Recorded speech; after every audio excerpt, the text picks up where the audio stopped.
First of all, that's generally a situation with a younger woman and an older man. I'm not going to comment on the reverse situation because it's very rare. Women live longer. It technically makes a little bit more sense. That's coming from me. It violates the social norm again. Like women cross-culturally prefer men who are about 4 years older.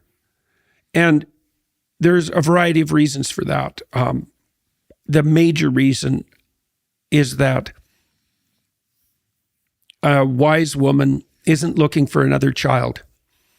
She's looking for someone who she can rely on to be productive, generous, loving when she's incapacitated or more incapacitated in pregnancy and with young children. And so women even the scorecard by looking for men who are mature, and no wonder. And young men have to understand that. A 17-year-old male is not a very marketable creature.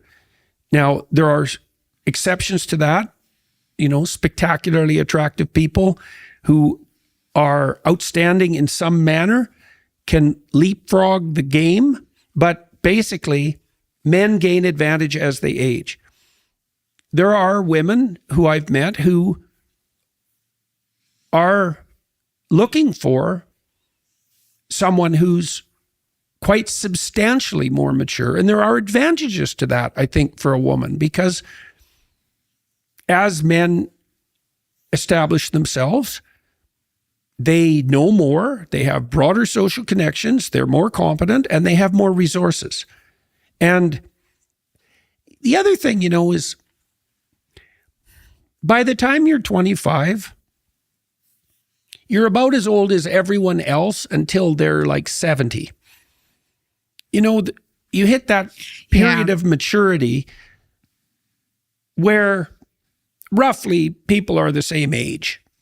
And so if you're attracted and you're both willing, then I don't see that as a problem that's any more insurmountable than personality differences or the other idiosyncrasies that couples have to contend with.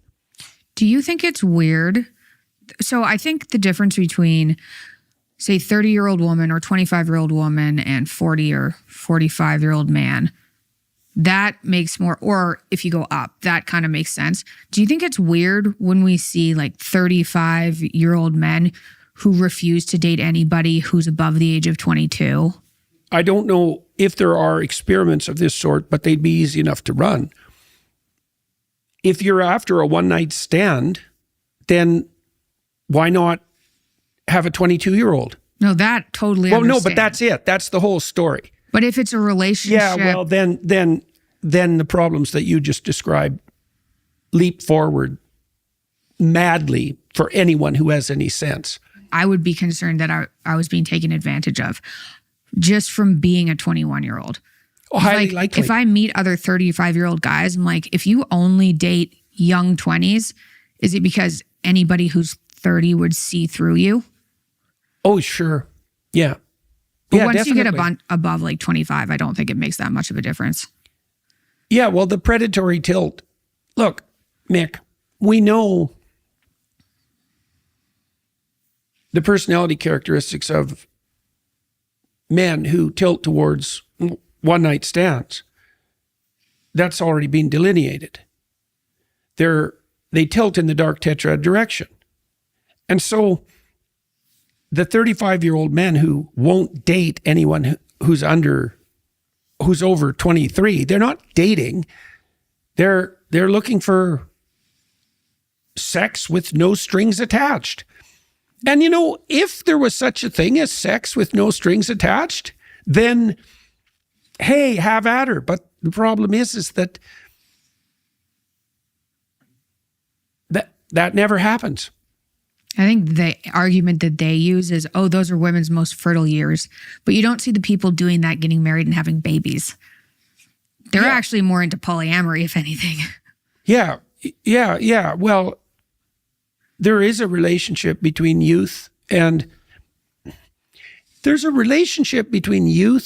casual sexual attractiveness the same way there is between maybe overuse of makeup and casual sexual attractiveness. Like if you're shallow, I'm not exactly saying that attraction to youth and beauty is shallow, but you know, there are 15, 16-year-old models. They're not uncommon at all. Yeah. They're usually quite made up. And that makeup gives them a sexual patina.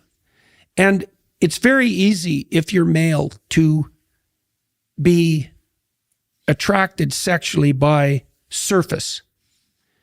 It's a sign of lack of maturity and wisdom.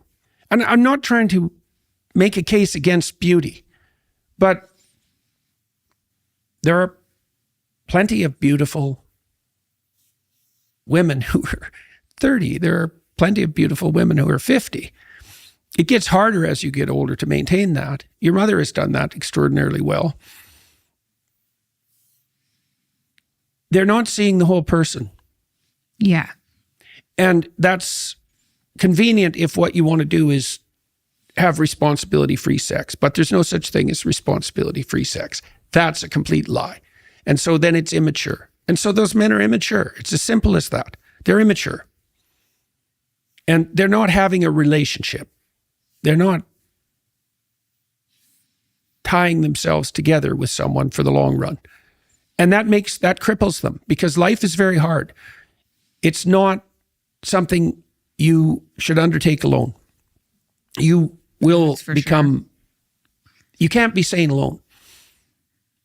I think with regards to the age difference, maybe the one thing you want to ask if you're a young woman with an older man is, you know, are you looking for a father? But then if you didn't have a father and you're a very young woman, like maybe you need that more mature guidance. Mm-hmm. Maybe that's valuable to you. Why wouldn't it be? I think as long as you avoid the psychopathic types that are just after naivety, then you're all kind of the same age after a certain point anyway, so it probably doesn't matter. And maybe there are some benefits even, depending on the person.